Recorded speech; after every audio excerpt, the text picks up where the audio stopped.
Beleza, então vamos para o nosso resumo da aula. Vamos resumir aqui em 5 minutos tudo que nós estudamos sobre o CPC 18, investimentos em controladas, investimentos em coligadas. De olho na tela aí para a gente fazer essa abordagem.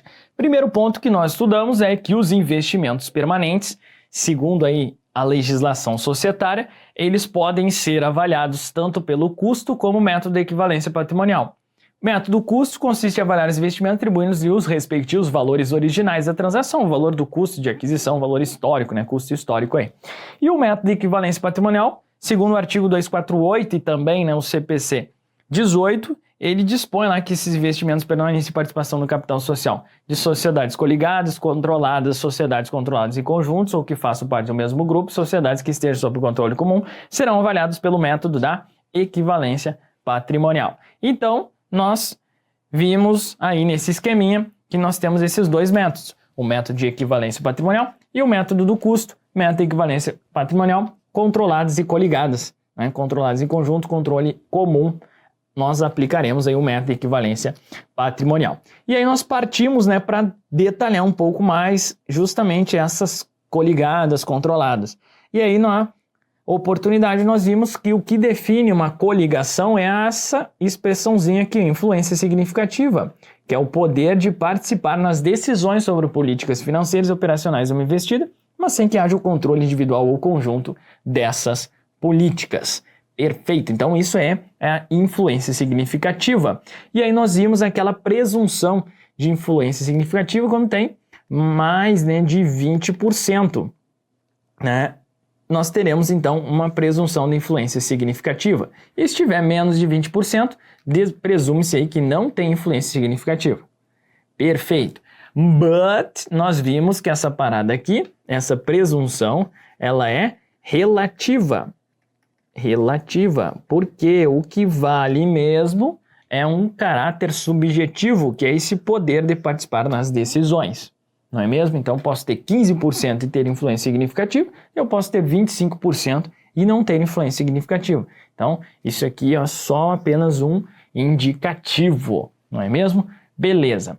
E depois nós estudamos aí no âmbito das controladas, Aqui nessa parte das controladas, que envolve mais de 50%, e aí nós temos o controle, E esse controle pode ser direto ou indireto, Estudamos um pouco também sobre esses detalhes de controlados em conjuntas, controle comum, bem de boa lá.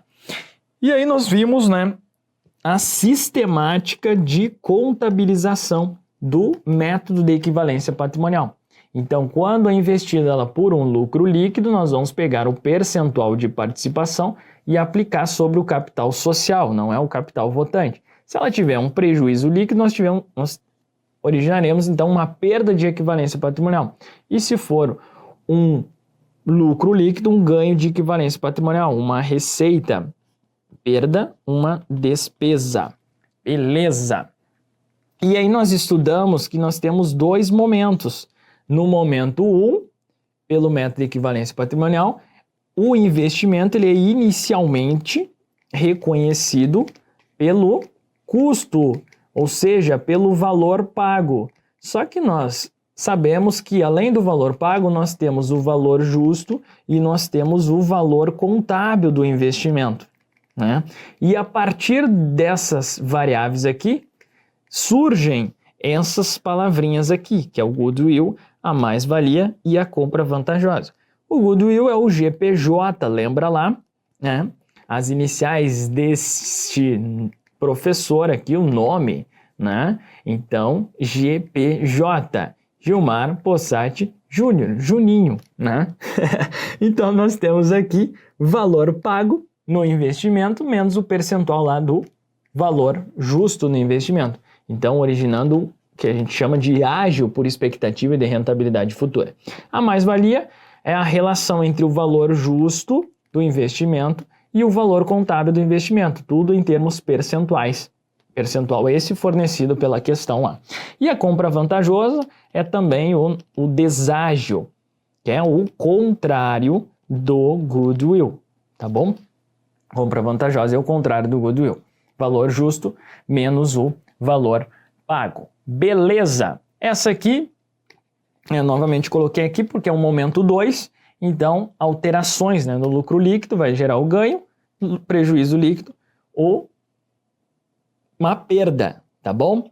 E as demais variações são reconhecidas de forma reflexa diretamente no patrimônio líquido, em outros resultados abrangentes. Então, ajustes acumulados de conversões, ajustes, né, de avaliação patrimonial, enfim, isso aí são relacionados diretamente de maneira reflexa no PL da investidora, em contrapartida com o investimento, tá? Então, se um outro resultado abrangente, se ele é credor, isso vai ser positivo para o PL. Se é algo devedor, negativo para o PL. Show de bola! E é claro que se for positivo aqui, vai aumentar o investimento. Se for negativo, a contrapartida vai diminuir o investimento, conforme nós estudamos lá. E é isso. Fechamos a parada, né?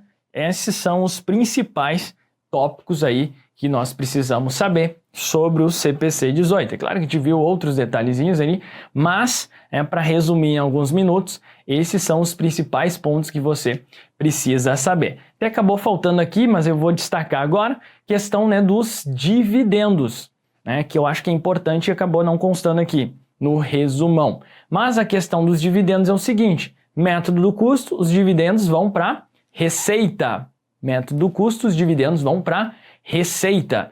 E no método de equivalência patrimonial, quando a investida distribui dividendos, este valor vai diminuir o investimento. Belezita? Show de bola? Então é isso, falou dividendos, tudo no momento 2, vai diminuir o investimento lá na investidora, o investimento que ele tem naquela investida. Então é isso, pessoal. Mais importante do que nunca é sempre segregar esse primeiro reconhecimento inicial, momento 1, e essas alterações pós-aquisição, momento 2, e raciocinar o que o examinador ele está pedindo.